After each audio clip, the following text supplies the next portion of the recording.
going all the way to Hoima. Nyanzi, how did you see me out there? I need to ask you this. Yes. How was your experience? Because I saw you with people.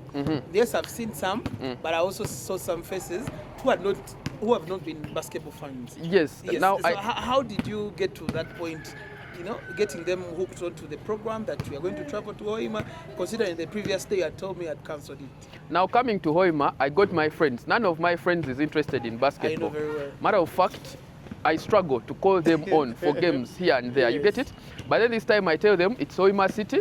We are going to go as far as Lake Albert. So they're like, let's go. I believe that they wanted the tourism aspect of it really, exactly. But we had to first watch the game. Exactly. But trust me, after the game, they had had it all. They had had the entire, like they couldn't think about anything else. Exactly, that's what I just told you. What the game gave them was definitely enough that they had experienced Hoima. But I also saw you with a few people.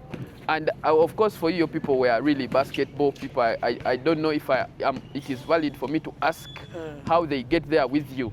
Yes. Those actually, me personally, like, you know, I'm not both a City Hall fan and also not an Blazer fan, but one of the persons I was with is the original Namongo, like down when they were still in the Div 2 kind of, you know. So he has a lot of attachments. He's a person who used to stay in Namongo.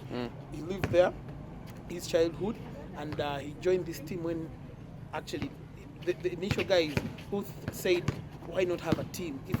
If the church has refused us to use their name, let's call ourselves the Namongo. You get, so he had a lot of connections to the team, yes, more than actually me, who went to enjoy the game of basketball. Yes. So basically, sitting around with a person like that, it had a lot of emotions to his side.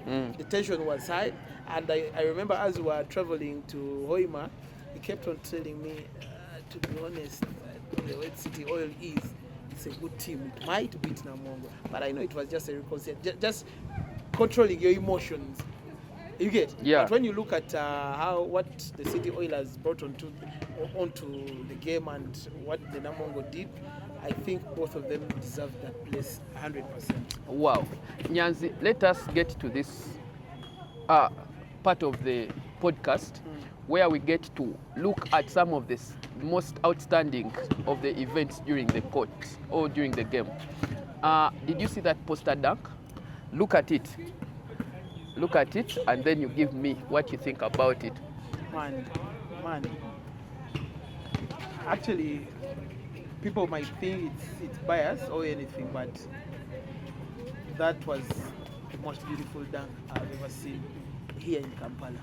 And I'm speaking this because I've seen Alex Mugoya dunk, I've seen Ekong dunk, I've seen Norman Leak dunk, I've seen a couple of dunkers, you get, and that was very beautiful. There's a picture, I don't know who posted it, how he looked at the hoop and the patience, you know, the squeeze back, and then, no, it was very beautiful. That young man deserves the MVP. Now, don't get me wrong, Nyanzi, but in the same game, Komagum had a dunk. Komagum was more of a putback. I think it was a ball tending. You get, actually, Komagum's dunk, which would have been very nice, it was off in the traffic. Nyembo was down. You get, and I don't know what happened. I just saw Nyembo block the dunk. You get, that would have been one of also the best because it was in traffic. Guys were all in the paint, and Komagum dared them to take a dunk. But you know what happens, you know? Nyembo didn't let it happen. And of course, Nyembo carrying his team, the Namongo Blazers, with 35 points. That's crazy, man. With 35 points. That's crazy. Named MVP. Yes, as of course the fans chanted all day about it. That is what they wanted to see. No. What would you comment about that? The chance started from game one. Yeah. I don't think, actually the chance started from the semi-finals. Because how this man keeps on giving you over 15 points per game, it's evident he's an MVP contending, player. So coming to the finals and he gives you 35 points, it's just over and beyond, if I would say. But I also want to put up to, respect to Rambat. Rambat, regardless of the rotations they made on him, to stop him regardless, he kept on giving us over 15 points per game. You get? Definitely. And I think throughout the time he played, he kept on topping the scores on Yeah. the City Oil team. Yes. So when you have a player like that you know very well is going to give you over 15 points, and you do a plan to stop it, and it still happens. It comes with experience. It comes with maturity to know when do I need to do this, when do I don't need to. You get? So those are points that sometimes it's very hard to stop such kind of players. Yes, Most in these Nyanzi. crucial times. We had a very slow start to the game, and the hoops were also doing a lot of dirty stuff to the players. I remember people struggled. The first quarter really. had very few points. Exactly. Yes. What would you contribute that to? Because later on the momentum picks up, I think, Yeah. but there was a very significant slow start. I think that comes also from the fact that some people had not played, at a stadium like that, an arena like that, and also, it's a new place. Maybe they had 1 day of practice, and remember after maybe shooting a few, times or hours in the main stadium arena, they were supposed to do the practices from the outdoor side. So with all those things, put in the same place, the travels, the what, because I don't think that would have been the same energy if we were in Mugogo. Lambert puts up all his points without missing, and then I'm thinking to myself, these are the places he's used. This is the standard he's made for, because man, the guy, he made most threes, Yeah, I he dropped think. more threes than Yes, anyone. and he was very comfortable shooting from very deep. You get it? Yes. And I'm thinking to myself, I think this is the kind of Yeah, it comes place with experience. for him. And when you look at the people, all the players who performed, it came with experience. When you look at the City Oil squad, remember the back-to-back threes Bale made? Exactly. You get? It comes with experience. And I've because they've asked been you there before, when does Bale Fayed get to miss a three when he makes the decision to?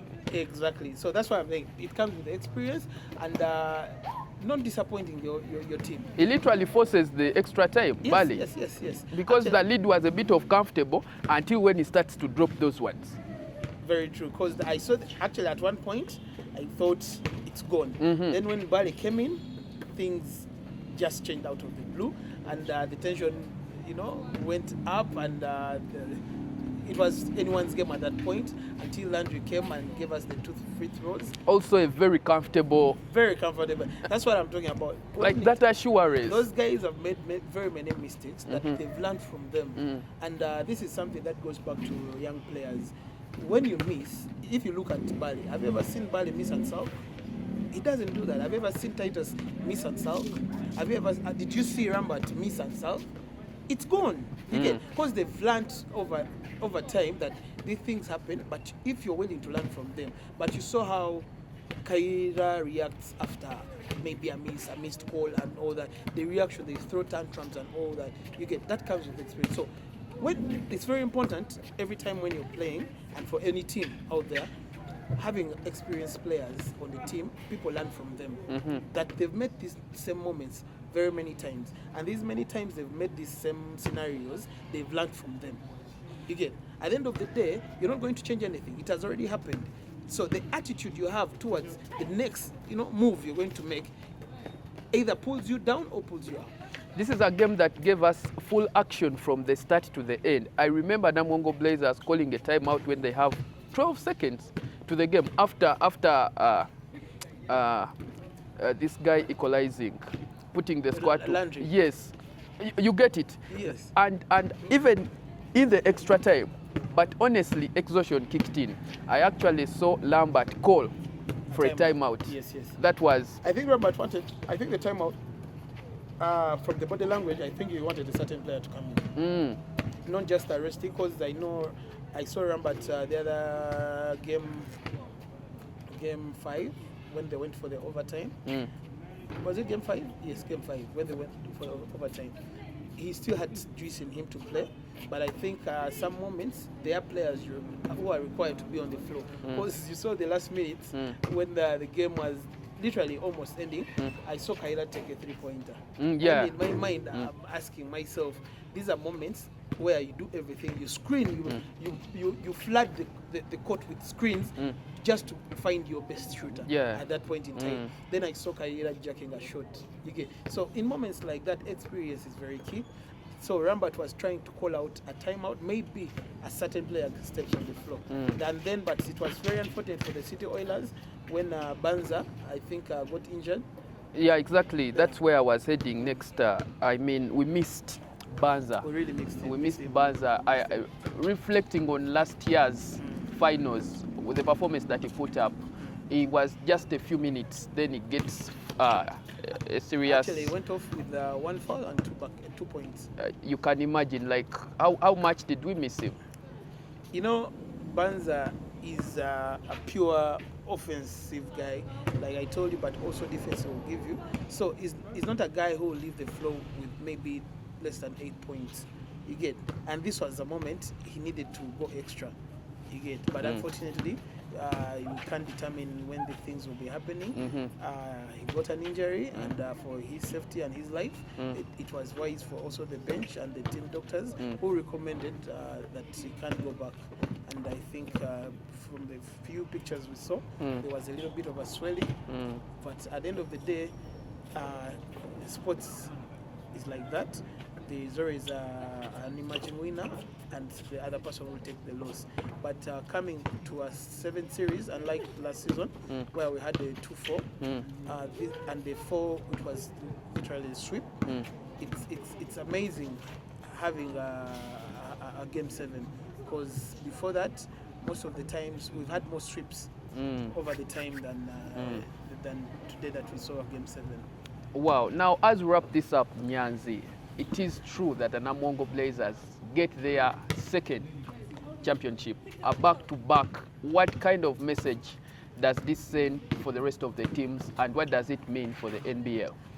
For starters, for the NBL, I want you to, this is a reminder, the biggest winners of this league, the top 2, is Jimmy Anabu and Okello James. It's a record. I don't think it will be broken anytime soon. Anytime soon. Because looking at the time Jimmy Anabu has played the game, and how long Oxia has played the game, it's quite some time. And also being fortunate to be on a team that is capable of taking the championship. Wow. But also back to to other teams. Where Namongo comes from, I would say the slums of Namongo, to go through the back and forth in the lower divisions to a point that they are able to take the first championship and they take the second one. Remember, the 2 years ago, that was 24, how they lost to City Oilers. You've seen the journey. So when teams are recruiting, they need to put in consideration to long-term plans. Long-term projects, yes. Long-term projects where you're having experienced players, you're having elite players, but also you're grooming the next people to fill in. Because when you look at the team of Namongo, as you're seeing people exiting, you're also seeing people coming in. It's the same thing I think City Hall should also embrace, besides the small numbers of young guys, and also relying on the last signings like we all know.